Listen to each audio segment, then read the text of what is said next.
Hello.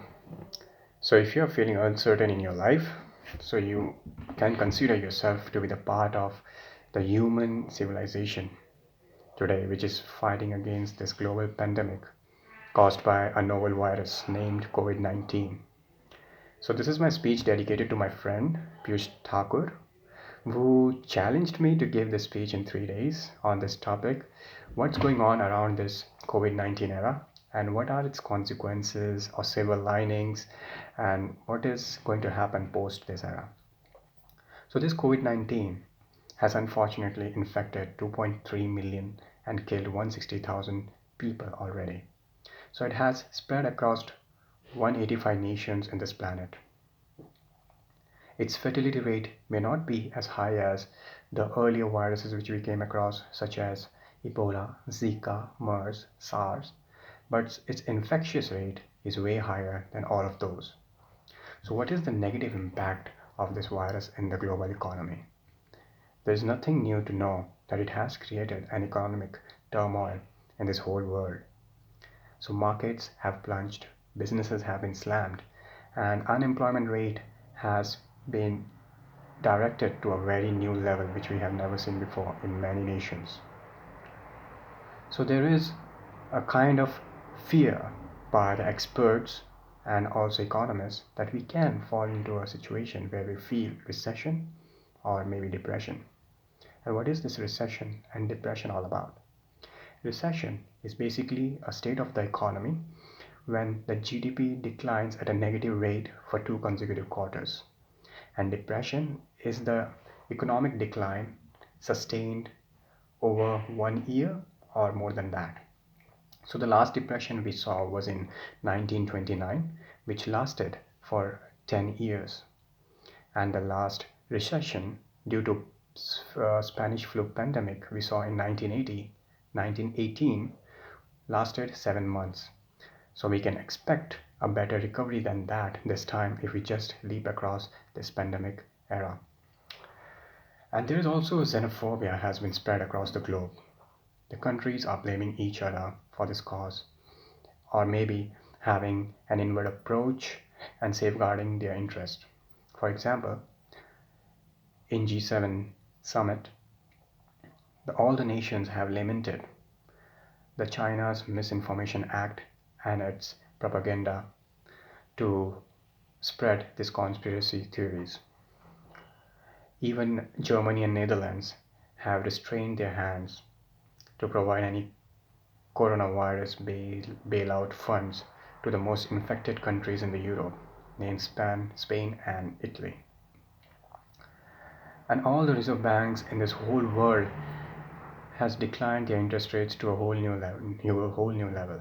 For example, European Central Bank has declined its reserve rate, or you can say interest rate, to the negative levels.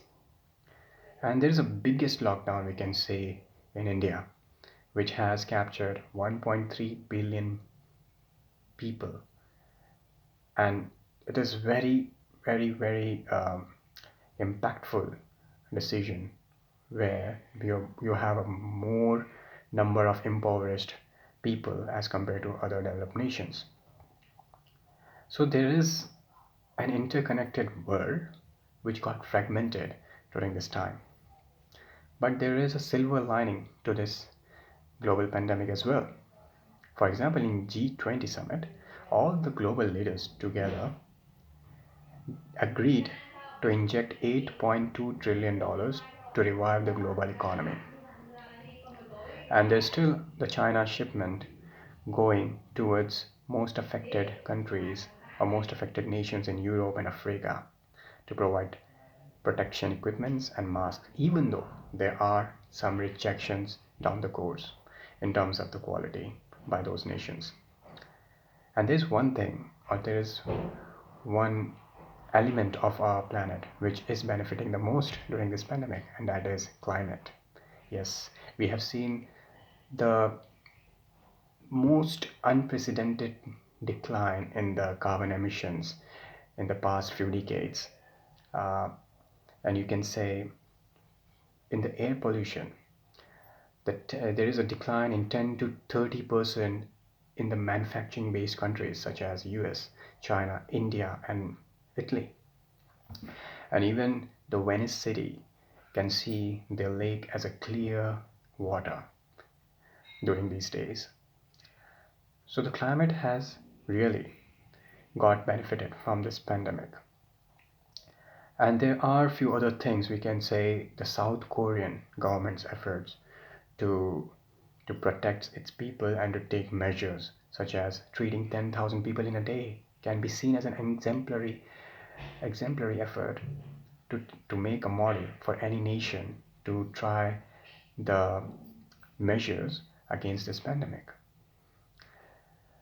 So what's going to happen after this COVID-19?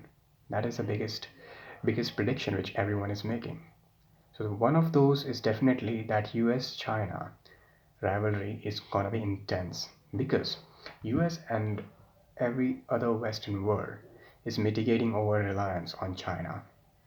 So there can be a room for developing nations such as India, Pakistan, and Latin America where we have few manufacturing setups which can be which can increase their own demand in the global economy. So India can play the very crucial role because this is the only country which can match the China scale of manufacturing capacity. So this is the opportunity for the developed nation in the post-COVID era. And in G20 and G7 summit, the member states have demanded the greater collaboration from the political leaders, and they agreed that they will collaborate in a way the whole system can get recovered as quick as possible. And amid this climate change, we may have new habits which we can create during this period. For example, moving out less in our transportation if we can just work from home. So that creates an opportunity for several organizations to just work from home and might impact uh, some organization or states to reduce the emission level in terms of transportation. And there is a very huge shift going towards the new energy resources such as solar power, wind energy, which can be considered throughout this period. And the best thing the Bill Gates said we have on our side is after this pandemic, that is science. If we invest billions of dollars in the health sector now, then we can just prepare ourselves for any other epidemic which we don't know yet that what's going to happen. Because the millions of dollars invested is better than the trillions of dollars we lose in a global economy during pandemic.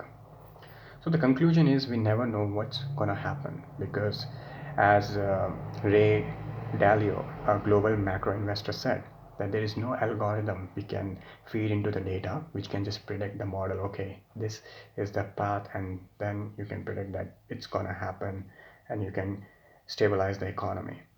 But we have to wait until we wash our hands and reboot our system and get back to the work.